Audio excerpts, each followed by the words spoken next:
Hello, floating chicken nuggets. Me, Carl. Welcome to Grow TV. Welcome to Grow TV. Hosted by Carl, where we have fun with our friends, talk about Jesus, and go over everything the Bible has to offer. Now, once again, welcome to Grow TV. Well, hey there. How y'all doing? Me? I'm just up here in a hot air balloon still. Just floating around, not doing a whole lot. Been almost a week and this balloon still has not come down. And believe me, I've tried everything. I've tried asking, please, Mr. Hot Air Balloon, please bring me back down to Earth. I'm so hungry and I'm so sorry I popped so many of your family members as a kid. It's just that balloons are so fun to pop because they make that little fun popping noise. But I promise I'll never do it again. If you just bring me down to the ground, please. I've tried calling the police. Hi, yes, officer. I need help. My address? Up the sky. Up in the air? Oh, street? Cloud Street? Hello? Officer? I've tried it all. I'm getting so hungry I can barely take it any longer. I guess the only way to go down is to pop the balloon. Here goes nothing. Carl! Don't do that! Ah, Katie! What did you do that for? I'm sorry, I just didn't want you to hurt yourself. Oh, good. I'm glad that didn't happen. I said I'm sorry? Plus, popping that hot air balloon could have been really bad. You could have been in a terrible situation. Well, newsflash, Katie, I'm already in a terrible situation. I'm not only stuck on this floating death trap, I'm so hungry. Sorry. So hungry I could eat the sandwich I left behind my bed when I was in kindergarten. Oh, wow. You're not kidding. I'm not. I haven't eaten in like 15 minutes. I just finished my last bag of Cheetos and I got nothing left. What am I gonna do? Well, let me ask you this. Have you asked?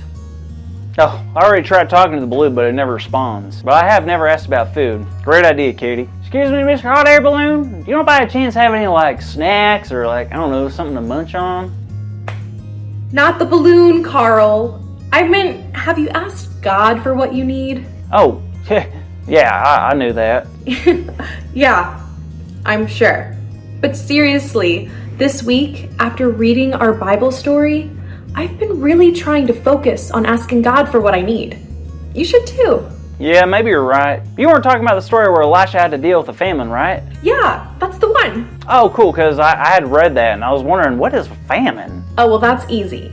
A famine is when food is hard to find. It usually happens when it doesn't rain for a long time, so the crops can't grow, therefore making it harder and harder to make food. Oh, that makes sense. Because the story started off with Elisha and a bunch of other prophets that sat down to eat a meal, right? Exactly. One of the men had gone out to find some food, and when he came back and made a stew with it, things kind of went a little south. The stew was bad, right? Yep. For some reason, the stew was inedible. It was gonna make everyone sick, but Elisha knew exactly what to do. He grabbed some flour. Yep, I remember. Grabbed a bunch of flowers and put it in there. What kind do you think? Maybe roses, lilies, daffodils? Neither. It was flour, like cooking flour. Wait, how'd that fix it? Usually it wouldn't, but Elisha trusted God would use that flour to fix the stew so that the men could eat and survive during this hard time. Oh, that makes a lot more sense. Sure does. And something similar happened later on in the story as well. Yeah, I love this part. So kids, there's about 100 men with Elijah and they're all super hungry. And the famine sounds really awful. I don't think I'm famished. I don't want anybody else to be famished. So what happened next? A man from another city showed up and brought Elisha loaves of bread for them to eat. The only thing is, he brought only 20 loaves of bread for 100 men. Now, I don't know about you, but in my house, we'd be throwing elbows and fighting over that food. I can imagine. And the people were worried because obviously that wasn't the amount they expected. But Elisha told them that the Lord said this: they will eat and have some left over. Now, I'm sure some of them doubted because how does 20 loaves feed 100 men? But guess what? It did. Yup. The men ate until they were full, and there was still some left over. It was truly a miracle. How incredible is that? Imagine if things like that happened today. Carl, they do. What are you talking about? I'm talking about the countless things that happen every day that prove to us just how God is taking care of us. Really? Really? I mean, look around. God gives us sunlight to keep us warm, gives us air to breathe and lungs to take in that air. God even gives us loving people to guide us and help us through tough times. God is always giving us what we need and even the things we want, but sometimes we just need to ask. You think God listens to us when we ask? Of course. And I truly believe there are some things in this world that would not happen if we didn't ask God for it. So you're telling me if I asked for something right now, God would give it to me? Well, that's not exactly how it works. God isn't like a genie where whatever we want we get. God created us and cares about us so much. God will always help us when we need help. I think I understand now. Just like a parent takes care of their kids' needs, so will God take care of our needs. You got it, but even more so. God has a plan for us, so when we are faced with trouble or struggles, we shouldn't hesitate to ask God for help.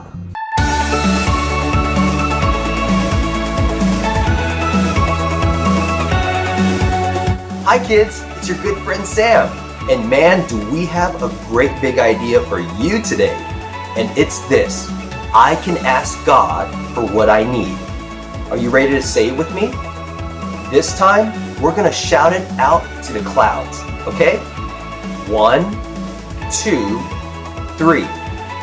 I can ask God for what I need. Wow, great job. Don't forget that. No matter what it is, we can ask God for what we need. Now, in the next episode of Grow TV, we're going to finally see if Carl could get out of that hot air balloon, all right? Okay, I'll see you then. Bye. Thank you for watching, and tune in next week for a new episode of Grow TV.